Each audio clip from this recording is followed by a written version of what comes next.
देखिए, तो मैं बात करता हूँ factors affecting stability of conformers.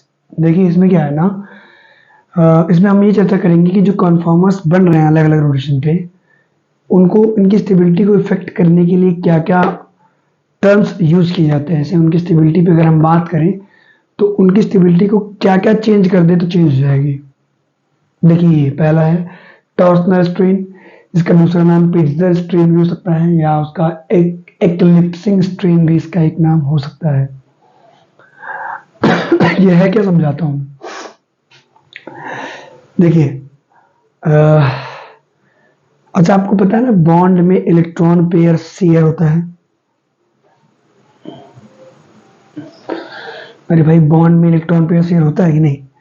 अब आप जब कोई एक यहाँ स्ट्रक्चर ले रहे हैं ना, तो उस टाइम कार्बन कार्बन बॉन्ड तो है ही, साथ उसके साथ और भी बॉन्ड्स हैं, बहुत सारे बॉन्ड, 3 बॉन्ड तो रोटेट ही हो रहे हैं उसके। तो उन 3 बॉन्ड के रोटेशन में कभी तो ऐसा आएगा जब वो 3 ग्रुप कार्बन के जो रोटेट हो रहे हैं वो आमने सामने आएंगे, या आमने सामने आएंगे या एकदम क्लोज आएंगे, तो उनके बीच में भी तो रिपल्शन होगा।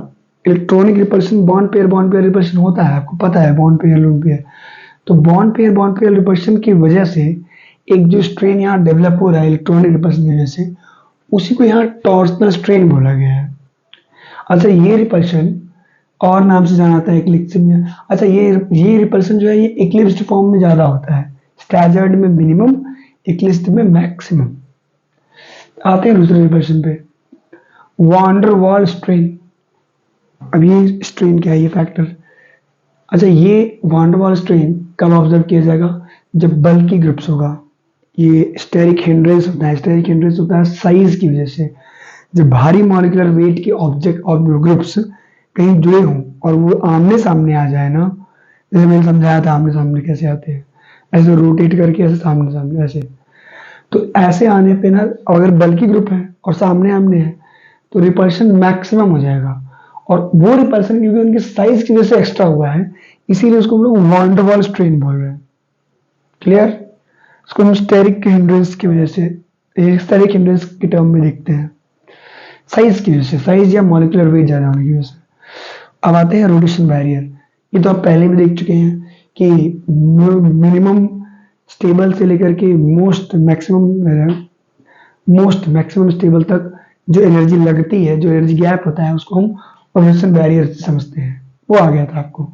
एंगल स्ट्रेन, ये वाला जो एंगल स्ट्रेन है ना, जैसे क्या है कि एक्सपेक्टेड एंगल कुछ और होता है, वो एंगल ना होकर के मॉलिक्यूल का रियल एंगल कुछ और जाता है। अच्छा, मॉलिक्यूल का रियल एंगल डेविएट क्यों हुआ एक्चुअल से, स्टेबिलिटी के लिए। तो अगेन वो स्टेबिलिटी किस में बात की जाएगी, वो भी एक क्लास ऑफ मॉलिक्यूल है। यहाँ एंगल स्ट्रेन हम लोग साइक्लिक कंपाउंड, साइक्लोहेक्सेन, साइक्लोब्यूटेन में बात करेंगे। वहां पे आप समझेंगे कि ये वाला फैक्टर कैसे स्टेबिलिटी को डिफाइन कर रहा है। बेयर्स एंगल स्ट्रेन थ्योरी वाला जो कॉन्सेप्ट था, दोबारा पढ़ के। तो अभी थोड़ा सा हम और आगे आते हैं और अगले टॉपिक पे बढ़ते हैं हम लोग। देखिए, मैं आगे क्या पढ़ाने वाला हूँ, बोर्ड पे लिख रहा है आपको। आगे आपको पढ़ना क्या है, यहाँ पे जो आपने अभी कॉन्फर्मेशन आइसोमेरिज्म के बारे में पढ़ा है ना, तो इसमें से मैं कुछ फेमस एग्जांपल लेता हूँ और उनको थोड़ा सा डिटेल में आपको समझाऊंगा कि इनका जो कॉन्फर्मेशन होता है वो एनर्जी के टर्म में कैसे हम समझ सकते हैं कि आखिर ये कैसे हो रहा है। तो आइए इथेन का समझते हैं, कॉन्फॉर्मेशनल एनालिसिस। यहाँ एनालिसिस करेंगे कि एनर्जी प्रोफाइल से हम लोग कैसे इसके आइसोमर एग्जिस्ट करते हैं। जैसे एथेन का ये वाला जब आप स्ट्रक्चर देखेंगे तो ये एक्लिप्स्ड फॉर्म है, यहाँ पे ये एटम जस्ट इसके ठीक पीछे है हाइड्रोजन के। तो अभी मैं ये जो बता रहा हूँ ना, इसका जो एक्लिप्स्ड फॉर्म है, एक्लिप्स्ड फॉर्म, इसको अगर मैं 60 डिग्री रोटेट कर दूं, 60 डिग्री रोटेट, तो 60 डिग्री रोटेशन के बाद जो मुझे स्ट्रक्चर मिल रहा है वो स्टैजर्ड मिल रहा है। स्टैजर्ड, क्योंकि आपने पढ़ा भी होगा, पीछे पढ़ा था ना, स्टैजर्ड में एंगल 60 होना चाहिए, तो है स्टैजर्ड फॉर्म। इसमें एनर्जी कितनी लग रही है, 12.5 जूल, 12.5 किलो जूल पर मोल। अब मुझे ये बताना है ना कि ये जो स्टैजर्ड फॉर्म मिल रहा है, इसकी पोटेंशियल एनर्जी घट रही है, स्टेबल फॉर्म है। तो ऐसे मुझे कितनी बार रोटेट करना पड़ेगा और कितनी बार पोटेंशियल एनर्जी घटेगी।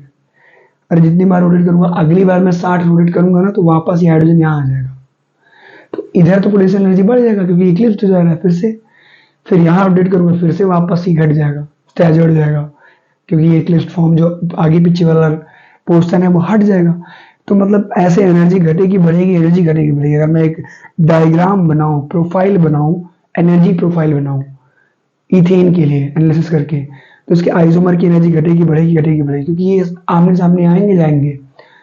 तो आइए मैं ग्राफ से समझाता हूं कि इसके एनर्जी प्रोफाइल को कैसे हम लोग दिखा सकते हैं कि रोटेशन के दौरान कैसे एनर्जी घट बढ़ रही है। आइए देखते हैं।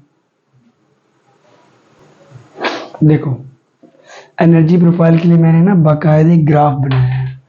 इस ग्राफ से आपको थोड़ा आइडिया लगेगा कि आखिर एनर्जी, पोटेंशियल एनर्जी चेंज होने से आइसोमर कैसे, कन्फॉर्मर्स कैसे आते हैं। जैसे यहाँ पे एथेन का मैंने लिया है।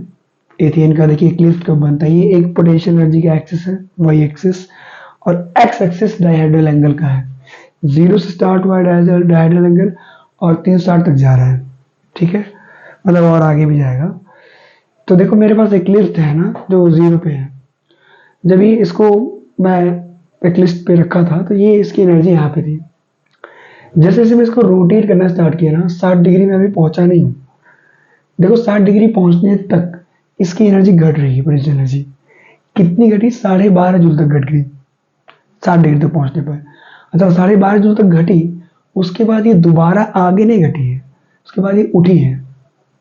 इस फॉर्म को जहां तक ये मिनिमम घट चुका है उसको स्टैजर्ड बोल रहे हैं हम लोग। ये पोजिशन 60 डिग्री, देखो यहाँ 60 डिग्री रोटेट हो चुका है ये।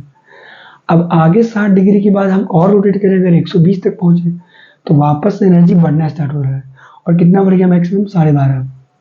फिर वापस 12.5 पहुंच के ये एक्लिप्स हो जाएगा। देखो अगेन वही रोटेशन, फिर अगेन और रोटेट करेंगे, 180 पे जाएगा, फिर वापस स्टैजर्ड। पोटेंशियल एनर्जी ऐसे घट बढ़ रहा है, 12.5 मैक्सिमम पीक ले रहा है और डाउन भी मैक्सिमम 12.5 तक हो रहा है। तो जहां ये मैक्सिमम हो रहा है वहां एक्लिप्स्ड। अब आप ऐसा देखोगे ना, इस पूरे प्रोफाइल में ऐसे 3 एंगल्स हैं, 60, 180, 300, जहां पे ये मिनिमम हो रहा है, मिनिमम पोटेंशियल एनर्जी। इसीलिए इसको हम लोग कहेंगे कि ये जो इथेन है ना, ये पॉसिबल 3 अपने कॉन्फॉर्मर्स दिखाएगा, कॉन्फॉर्मेशंस, एक 60 पे, 180 पे और 300 पे। यहाँ पे इसके पोटेंशियल एनर्जी मिनिमम है, इसीलिए इसके 3 आइसोमर्स देखे जा रहे हैं, स्टेबल आइसोमर्स। और यहाँ से देख के आइडिया लग गया होगा आपको कि यहाँ पे इनमें कौन ज्यादा स्टेबल है। इनमें इक्लिप्स से ज्यादा स्टेबल, इक्लिप्स से ज्यादा स्टेबल स्टैजर्ड होता है, याद रखिएगा, स्टैजर्ड। तो अब हम बात करेंगे, एक तो एग्जांपल हो गया इथेन का। अगला जो कन्फर्मेशन एनालिसिस होगा वो दूसरा होगा, वो है ब्यूटेन का। देखो अगला जो हमारा कन्फर्मेशन का एनालिसिस है वो ब्यूटेन, एन ब्यूटेन का है। एन ब्यूटेन एक नॉर्मल सीधा स्ट्रक्चर, कोई ब्रांचिंग वांचिंग नहीं, सीधे 4 कार्बन का स्ट्रक्चर है, एल्केन, सिंपल। अच्छा, इसमें करना क्या है, ध्यान देना। एन ब्यूटेन में अगर आप ध्यान से देखो तो मैंने C2, 1 2 3 4, C2 C3 इस कार्बन को रोटेट किया। रोटेट किया तो मुझे पता चला कि मेरे पास 6 अलग अलग स्ट्रक्चर आ रहे हैं, 6 अलग अलग, 6 डिफरेंट कॉन्फॉर्मर्स। सबका नाम भी अलग अलग है, कुछ नए टर्म भी आ रहे हैं इसमें। जैसे पहला एक्लिप्स्ड है, मतलब आमने सामने वाला। यहाँ Ne का मतलब यहाँ मिथाइल है, देखो मैंने समझाया, CH3 Me एक ही बात है, मिथाइल बोलते, मैंने Me लिख दिया, नोटेशन है, शॉर्ट फॉर्म। तो यहाँ मिथाइल और मिथाइल, CH3 आमने सामने है, तो ये एक्लिप्स्ड है। वही सेम पुराना वाला फॉर्म, हाइड्रोजन आमने सामने है। मैंने 60 डिग्री घुमा दिया, रोटेट 60 डिग्री, ये क्या हो गया, ये एक नया फॉर्म आ गया। देखिए अभी आपने देखा था कि 60 डिग्री घुमाने पे स्टैजर्ड मिलता है, हाँ स्टैजर्ड ही है ये, बट यहाँ पे ना एक नया टर्म यूज हो रहा है स्टैजर्ड में, मिथाइल के 60 डिग्री दूर होने पे। ये है गाउचे, गाउची बोलिए, गाउश बोलिए, ये आपके ऊपर, प्रोनाउंस कैसे करना है, स्पेलिंग यही है, गाउचे फॉर्म। ये एक्लिप्स्ड फॉर्म, गाउचे फॉर्म कब आया, जब मिथाइल को मैंने रोटेट किया। ये एन ब्यूटेन के लिए है, गाउचे फॉर्म वगैरह इथेन के लिए नहीं है, सॉरी, अगर कहूँ इथेन के लिए तो ये उसके लिए नहीं है। गाउचे फॉर्म ब्यूटेन के लिए आएगा, और या फिर ब्यूटेन जैसा कोई अलग अलग ग्रुप का हो उसके लिए आएगा। हाँ, वो जो था मैंने बनाया था उसमें गाउचे फॉर्म था, ABC करके जो मैंने बनाया था ना, वो स्टार्ट में रोटेशन करके एग्जाम्पल दे करके उसमें था। तो गाउचे फॉर्म, गाउची फॉर्म से मैं थोड़ा सा और आगे बढ़ूं, मतलब ऐसे कह लो कि दोबारा मैं इसको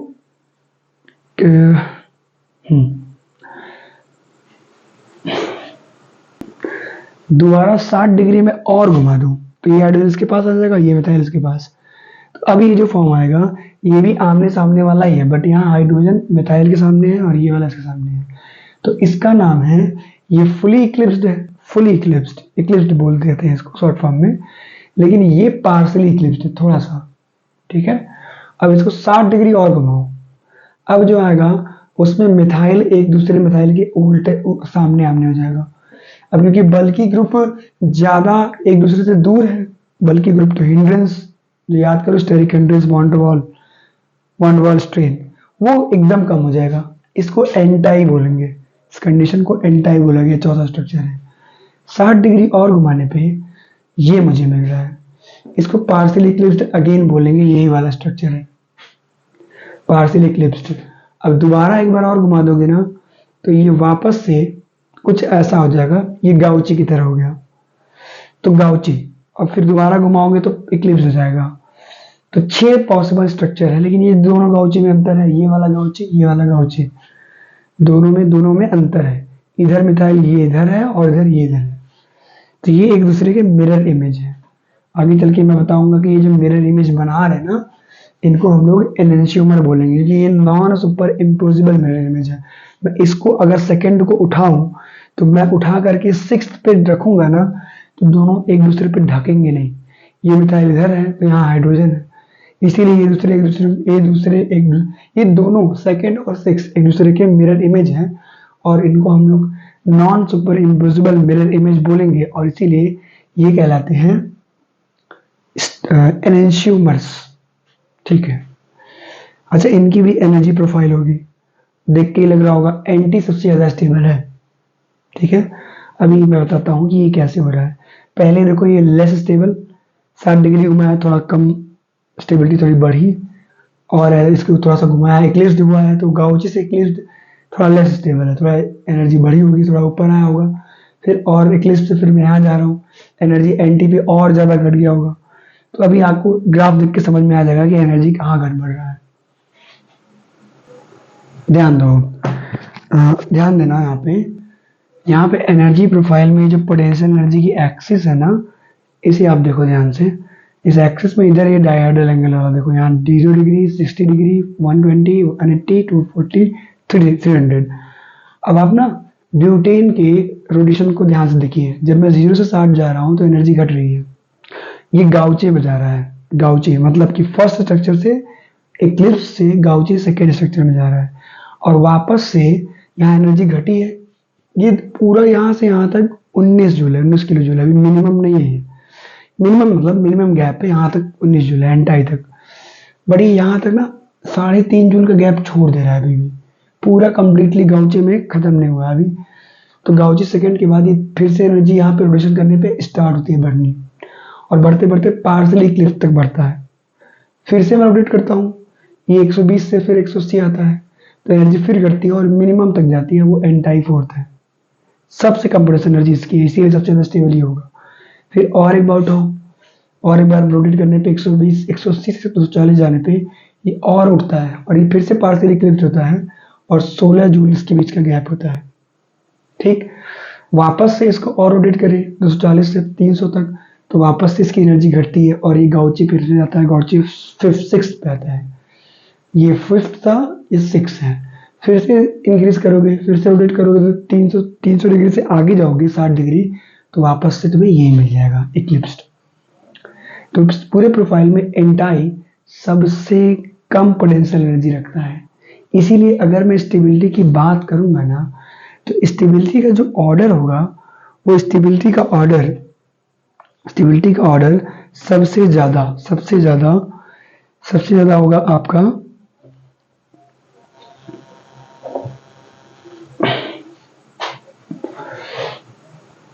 ये हो जाएगा आपका स्टेबिलिटी का ऑर्डर एंटाई, ये वाला स्ट्रक्चर सबसे ज्यादा। फिगर में आप देख लेना, पीछे मैंने बताया था, वीडियो बैक करके देख लेना। एंटाई, उसके बाद गाउची, फिर पार्शियल इक्लिप्स, फिर फुली इक्लिप्स्ड। अच्छा, पार्सली फुली लिस्ट में स्टेरिक हिंड्रेंस लग रहा है। पार्सली में दोनों मिथाइल ग्रुप आमने सामने नहीं है, यहाँ पे मिथाइल और हाइड्रोजन आमने सामने है। फुली में मिथाइल आमने सामने था, इसीलिए steric hindrance van der Waals strain बढ़ गया था। तो इसीलिए इस तरह से स्टेबिलिटी हम डिफाइन कर सकते हैं। तो एक टेबल से हम लोग को समझेंगे कि यहाँ पे स्ट्रेन कौन सा किस में अवेलेबल है चारों टाइप में, और किस में क्या किसके सामने है। यहाँ आप समझिएगा मैंने किया क्या है। देखिए टेबल में ना मैंने सब कुछ लिख दिया है। कन्फर्मेशन ऑफ ब्यूटेन एंटाई होगा तो इसका डायहेड्रल एंगल 180, टॉर्सनल स्ट्रेन इसमें है ही नहीं, क्योंकि सारे जो बल्कि ग्रुप है वो अपोजिट है एक दूसरे के। तो स्टेरिक हिंड्रेंस लगेगा नहीं, वॉन डेर वाल्स फोर्स इसलिए van der Waals strain absent है। स्टेबिलिटी मैक्सिमम स्टेबिलिटी है। और इधर पार्शियल इक्लिप्स में देखो 120 एंगल है, टॉर्सनल स्ट्रेन मैक्सिमम होगा। क्योंकि पार्शियल इक्लिप्स है तो कुछ ग्रुप सामने होंगे, जैसे बिटवीन MENH लिखा है ना, प्रेजेंट होगा। मिथाइल और ये सब सामने होते हैं, इसीलिए इंटरमीडिएट स्टेबिलिटी क्या होगा, इंटरमीडिएट होगा, मतलब बहुत ज़्यादा कम ना ज़्यादा। ठीक है, वो तो आप ग्राफ से समझ जाएंगे। गाउचे ये 60 डिग्री पे होगा, इसमें टॉर्सनल स्ट्रेन एब्सेंट है। गाउचे में आप देख ही रहे होंगे 60 डिग्री पे मिथाइल थोड़ा सा दूर होता ही है। बाकी इसमें he won der Waals present रहता है मिथाइल और मिथाइल के बीच में। ठीक है, दूर रहते हैं मिथाइल होता है, लेकिन इनका जो स्टेबिलिटी है वो इंटरमीडिएट है। लेकिन हाँ, 1 वाले से ज़्यादा है, पार्शियल इक्लिप्स से ज़्यादा स्टेबल है, इतना पता है। फुली इक्लिप्स जो है इसका एंगल 0 डिग्री है। ये इसमें टॉर्सनल स्ट्रेन मैक्सिमम होता है और होना भी चाहिए। ठीक है, सारे ग्रुप आमने सामने हैं और मैक्स ये तो लिखा है कि 2 मिथाइल ग्रुप्स आमने सामने होने से ये भी मैक्सिमम हो जाता है, और इसीलिए स्टेबिलिटी इसकी मिनिमम है सब में। तो ये था ग्राफ। अच्छा, कुछ और इम्पोर्टेंट पॉइंट्स हमें याद रखने होंगे। हाँ, यहाँ ध्यान देना, सॉरी लग गया मुझे, ध्यान देना। यहाँ पे मैं कुछ बताने वाला था, ओह चोट लग गई यार। ठीक है, कुछ इम्पोर्टेंट पॉइंट्स हैं। देखिए गाउची फॉर्म ऑफ ब्यूटेन, ये जो है ना पहला पॉइंट लिखा है इसमें कि जो ब्यूटेन का गाउची फॉर्म है ये कायरल होता है। अच्छा, कायरल क्या होता है बताता हूँ। देखो, जब किसी कार्बन एटम की 4 वैलेंसी से डिफरेंट ग्रुप्स जुड़ जाएंगे, 4 अलग अलग ग्रुप्स, वो लोग चारों अलग होना चाहिए, तो वो एटम कायरल हो जाएगा, वो कार्बन एटम कायरल। अच्छा, वो उनका जो मिरर इमेज होता है ना, वो जल्दी सुपर इम्पोजिबल नहीं होता है, मतलब एक दूसरे के ऊपर ढक नहीं सकते। तो ऐसे non super imposable mirror image को एनेंशियोमर्स बोलते हैं, और ये ऑप्टिकली एक्टिव होते हैं। क्योंकि नॉन सुपर इम्पोजिबल है इसीलिए ऑप्टिकली एक्टिव। कभी कभी ऐसा भी होता है कि अलग अलग ग्रुप नहीं होते हैं, कायरल एटम होता है अलग अलग, दो ही एक ही मॉलिक्यूल में 2 कायरल एटम होते हैं, लेकिन उनके जो मिरर इमेज है वो सुपर इम्पोजिबल होते हैं, नॉन सुपर इम्पोजिबल नहीं होते हैं, वो सुपर इम्पोजिबल हो जाते हैं। तो इसीलिए उनको हम लोग ऑप्टिकली इनएक्टिव बोलेंगे, और वो डायस्टीरियोमर होते हैं। लेकिन यहाँ पे हमें उतना डीप नहीं जाना है, यहाँ बस हमें ये पहला पॉइंट समझना है कि gauche form of butane is chiral. Gauche form जो होता है ब्यूटेन का वो कायरल भी होता है, लेकिन ये ऑप्टिकली एक्टिव है। मैं बोल रहा ना, ऑप्टिकली इनएक्टिव की भी संभावना होती है कायरल होते हुए भी, तो यहाँ पे ये ऑप्टिकली एक्टिव है। दूसरा form butane, n butane exist as 3 conformers. अच्छा हाँ, एन ब्यूटेन का 3 ही कन्फॉर्म एग्जिस्ट करता है, बाकी इसके जो फुली इक्लिप्स्ड है ये सब अनस्टेबल है। एक इसका एंटाई 4th वाला, और बाकी ये 2 2nd और 6th गाउचे, यही 2 एग्जिस्ट करते हैं। और इसमें भी ये सबसे ज़्यादा एंटाई में रहना पसंद करेगा। यहाँ लिखा भी है 5th point, n butane spends greater part of its time as anti, क्योंकि गाउचे अनस्टेबल है थोड़ा सा एंटाई की अपेक्षा। अब 3rd पॉइंट क्या है, गाउचे कन्फॉर्मर्स, ये मिरर इमेजेस होते हैं। अभी वहाँ जब मैं स्ट्रक्चर बता रहा था तो मैंने समझाया था, इसीलिए इनको हम लोग कॉन्फॉर्मेशनल एनेंशियोमर कहेंगे। और एंटी वाले मिरर इमेज नहीं होते, इसीलिए इनको कॉन्फॉर्मेशनल डायस्टीरियोमर बोलते हैं। यही आपके पॉइंट्स हैं। अच्छा, एक लास्ट इसमें कॉन्सेप्ट रह गया है कि एक एक्सेप्शनल केस आता है कि एंटाई की जो स्टेबिलिटी है उस केस में गाउची से कम हो जाती है, और वो केस है हाइड्रोजन बॉन्डिंग की। तो आइए लिखते हैं कि एंटाई किस केस में कम हो जाएगा। ये केस देखिए, मैंने ना पूरा ये केस लिख दिया है कि कैसे गाउची स्टेबल है। Case of intra molecular H bonding, इस केस में पहले समझो क्या क्या है। पहले देखो इन केस ऑफ जी ऐसे लिखा है ना, फॉर्मेट है ये, फॉर्मेट कि जिसके अलॉन्ग रोटेशन होगा ना उसके बाद क्या क्या बच रहा है, जी ओ एच। जी क्या क्या हो कि इसमें इंट्रामोलुलर हाइड्रोजन बॉन्डिंग की संभावना बने। जी आपका हो सकता है OH minus NH2 F minus NR2 NO2। तो आपका इंट्रामोलुलर H बॉन्डिंग होने की संभावना ज़्यादा है। ज़्यादा क्या है, लेकिन इसके लिए भी एक ज़रूरी कॉन्सेप्ट ये है कि जो इंट्रामोलुलर हाइड्रोजन बॉन्डिंग है ना, उसके लिए एटम्स पास होने चाहिए, दूर होगा तो भी नहीं हो पाएगा। इसीलिए यहाँ पे लिखा है कि गाउचे फॉर्म में ये दोनों पास होते हैं, हाइड्रोजन और फ्लोरीन, इसलिए हो जाता है। मैं एग्जांपल ये दिया हूँ ना, टू फ्लोरो इथेनॉल का, उसमें गाउचे फॉर्म में हाइड्रोजन पास है, बट एंटी वाले बगल में स्टैजर देखो, उसका एंटी वाला वहाँ OH दूर हो गया, no H bond, no H bond, H bond, H bond से ये दोनों ज़्यादा स्टेबलाइज हो जा रहे हैं, इसीलिए ये ज़्यादा स्टेबल है। ठीक है। अच्छा, इसके बाद जो अगली वीडियो आएगी उसमें मैं इस पे कुछ क्वेश्चन प्रैक्टिस कराऊंगा और उसी में एक और नया टॉपिक होगा, कन्फॉर्मेशनल एनालिसिस ऑफ साइक्लोहेक्सेन। इसमें हम लोग पढ़ेंगे वो बोट फॉर्म, चेयर फॉर्म या ट्विस्ट फॉर्म ऑफ बोट, ये सारे मतलब कन्फॉर्मेशनल एनालिसिस के लास्ट टॉपिक रहेंगे। इसके बाद कन्फॉर्मेशन समाप्त हो जाएगा, फिर शुरू होगा कॉन कॉन हाँ कॉन्स्टिट्यूशनल आइसोमेरिज्म, कन्फॉर्मेशनल क्लियर, और उसमें हम स्टार्ट करेंगे ज्योमेट्रिकल। ठीक है, चलिए आज के लिए इतना ही।